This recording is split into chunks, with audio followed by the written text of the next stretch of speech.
Welcome everybody, my name is Lida Liberopoulou and this is a video about the Caesar's Legion historical Easter eggs.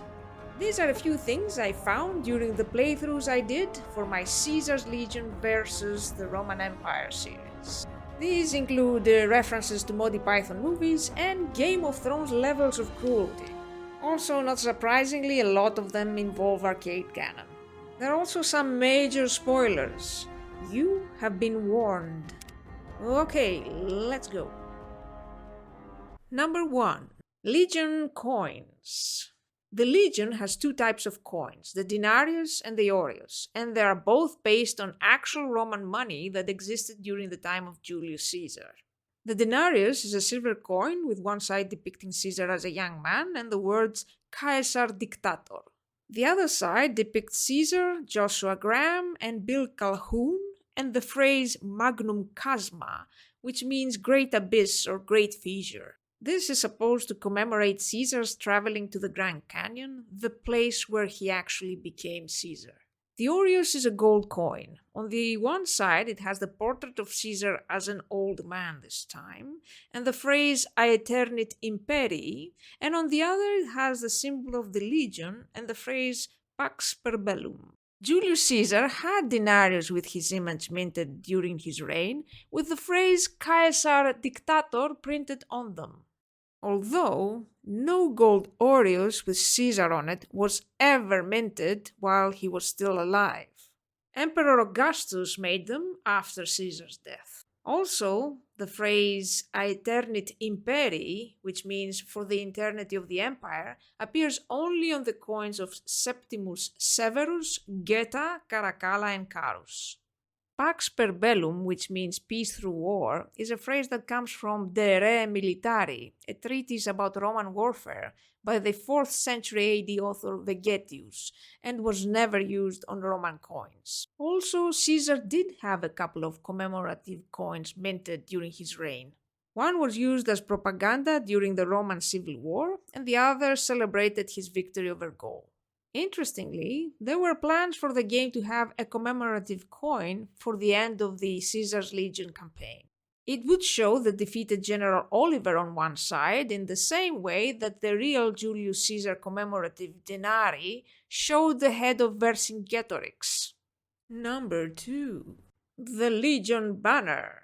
Everywhere where there is Legion presence, you will see this red banner with the symbol of the bull on it. You also find it on the aureus, the gold Legion coin, and also on the mark of Caesar, the medallion you get from Vulpes Inculta that allows you safe passage to Caesar's camp.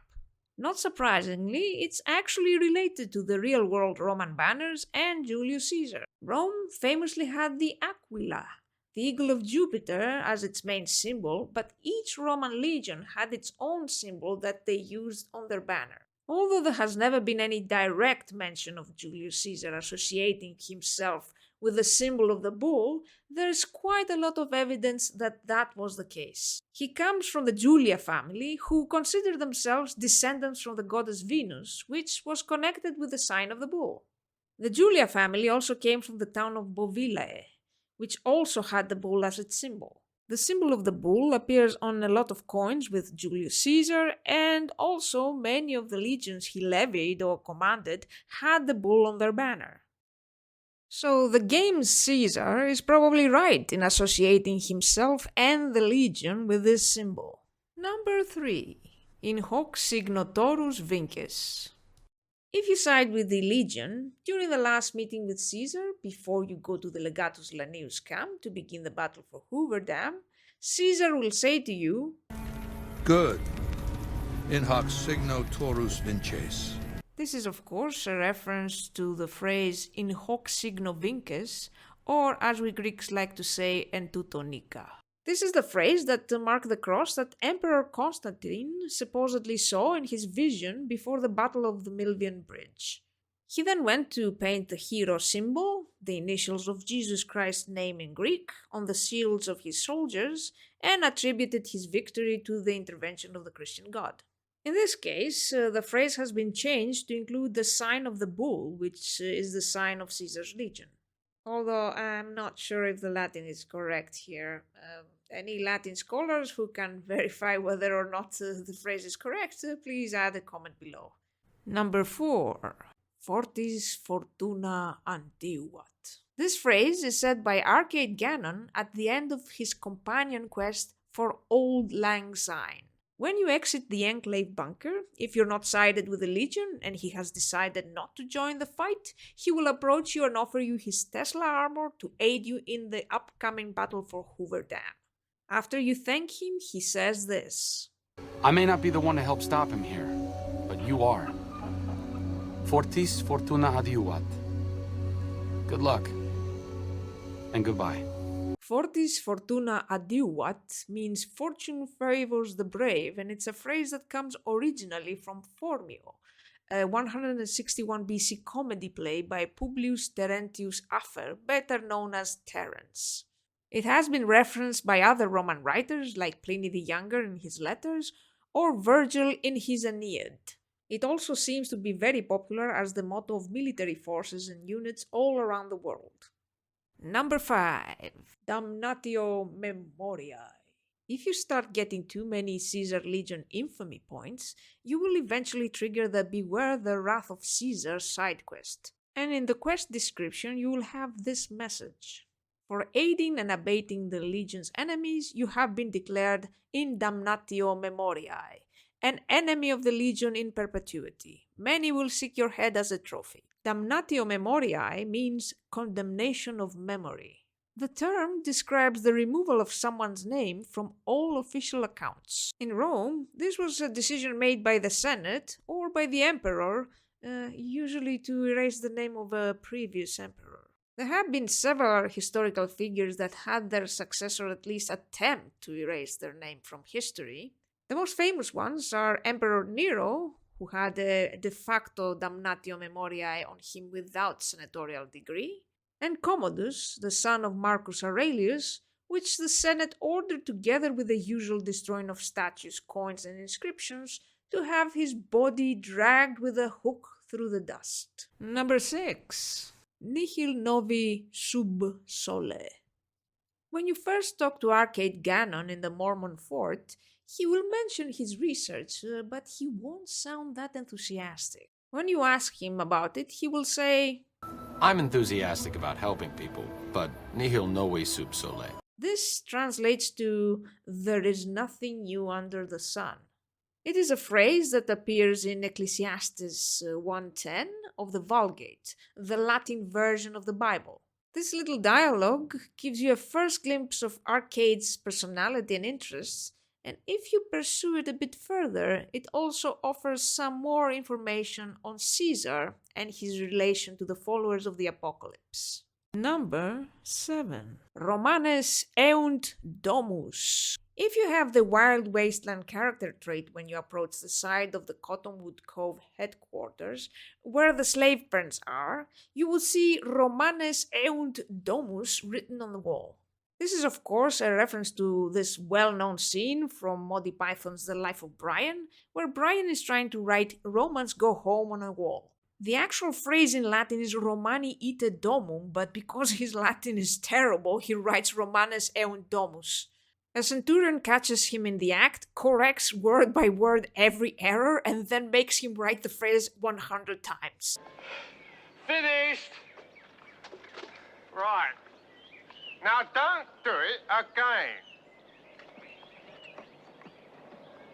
Also, I think this is the only Wild Wasteland encounter that is directly related to the Legion. If you know any others, please leave a comment. Number 8.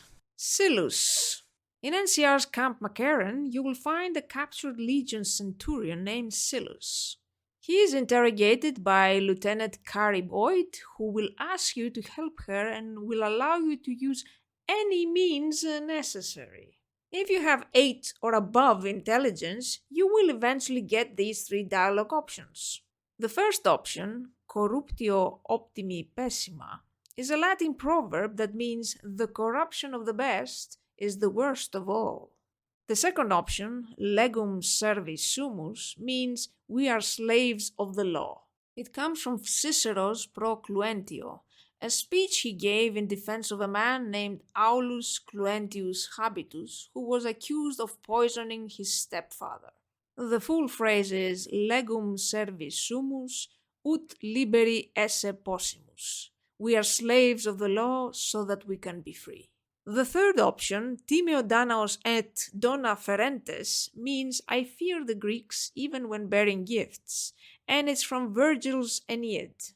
It refers to the Trojan horse, the gift wooden horse that contained the hidden Greek soldiers who opened the gates of Troy. It is a phrase that's used to warn against trusting your enemy. If you decide to attack Silus, he will say, Cato nulli. This means I concede to no one, and it is the motto of the Dutch philosopher Desiderius Erasmus. For this reason, the portraits of Erasmus frequently show him with the statue of Terminus, the Roman god of boundaries. Number 9. Bill of Sale. In the side quest One for My Baby, inside Novak's Dino Delight's front desk safe, you can find the bill of sale for Boone's wife. This is evidence that Jeannie May Crawford sold Carla Boone to the Legion. But it also mentions the name of Licinius Crassus as the consul officiorum ab formulatus and Scribonius Libo Drusus as his representative. Consul officiorum ab formulatus translates to the head administrator of the offices of slavery. The Roman Empire didn't have any offices of slavery, but the title consul officiorum or magister officiorum for senior administrative officials did exist. The name Scribonius Libo Drusus is a direct reference to Marcus Scribonius Libo Drusus, a Roman senator accused of conspiring against the Roman Emperor Tiberius. But the more interesting name here is that of Licinius Crassus, which of course refers to Marcus Licinius Crassus, who during the real-world Caesar's time was a consul and also the richest man in Rome. His end was less glorious than his life. He died at the Battle of Carrhae. According to one legend, the Parthians executed him by forcing melted gold down his throat. According to another legend, his head was used as a prop during a performance of Euripides' Greek tragedy The Bacchae that was attended by the king of Parthia, because why not? Number 10. Sub Rosa. At the end of the Whitewash side quest, if you choose to keep Tom Anderson's secret, Arcade would have this comment. Interesting way of handling things. Very sub rosa. The expression sub rosa means under the rose, and it indicates something that needs to remain a secret. This symbolism comes from the myth where Aphrodite gave a rose to her son Eros, the god of love. He, in turn, gave it to Harpocrates, the god of silence, to ensure that his mother's indiscretions were not disclosed. Roman banquet rooms had paintings of roses on the ceiling as a reminder that things sent under the influence of wine, sub vino, should also remain sub rosa. The phrase is also part of Christian symbolism related to the secrecy of the confession. You can even see roses sometimes carved on old confessionals. Number 11. Victrix Causa Deis Placuit, sed Victa Catoni. If you choose to side with the Legion, as you go through the story, you will eventually discover that Caesar has a brain tumor. This will begin the Et Tumor Brute quest, where you have to find a way to cure it. Our good companion Arcade happens to be a doctor, and one way of curing the tumor is to sell Arcade Gannon to Caesar as a personal doctor. Of course, Arcade won't be happy about it, and when you'll try to interact with him, he will say, Victrix Causa Deis Placuit sed Victa Catoni. Goodbye, courier. This is a verse from the epic poem Pharsalia by Lucan, detailing the civil war between Julius Caesar and the Senate, represented by Pompey the Great and Cato.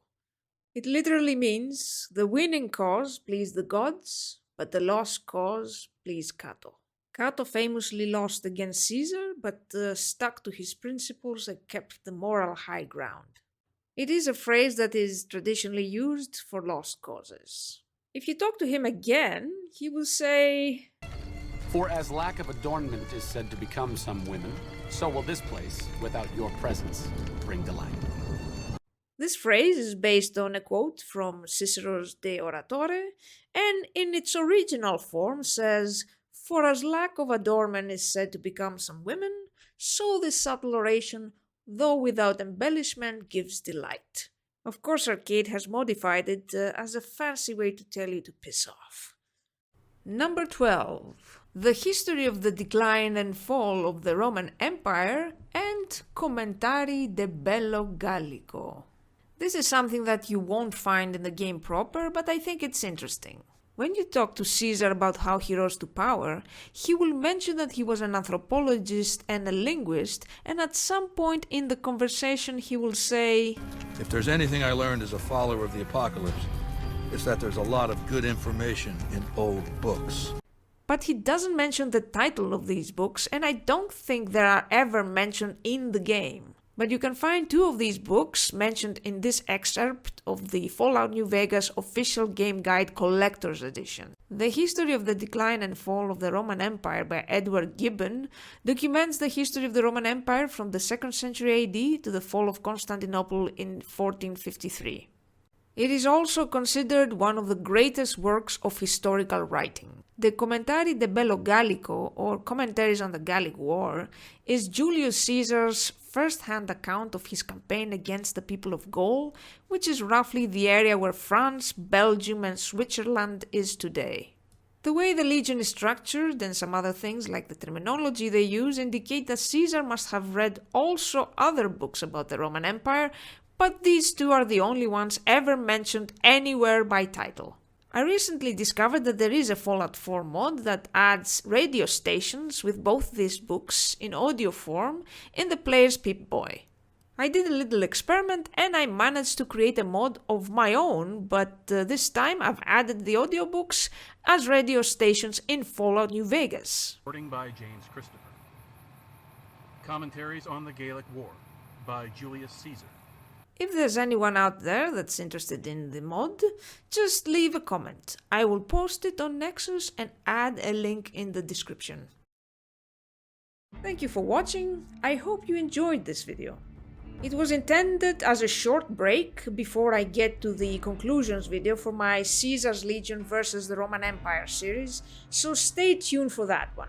I've also left some stuff out because they are related personally to Caesar and the Legion as a military organization.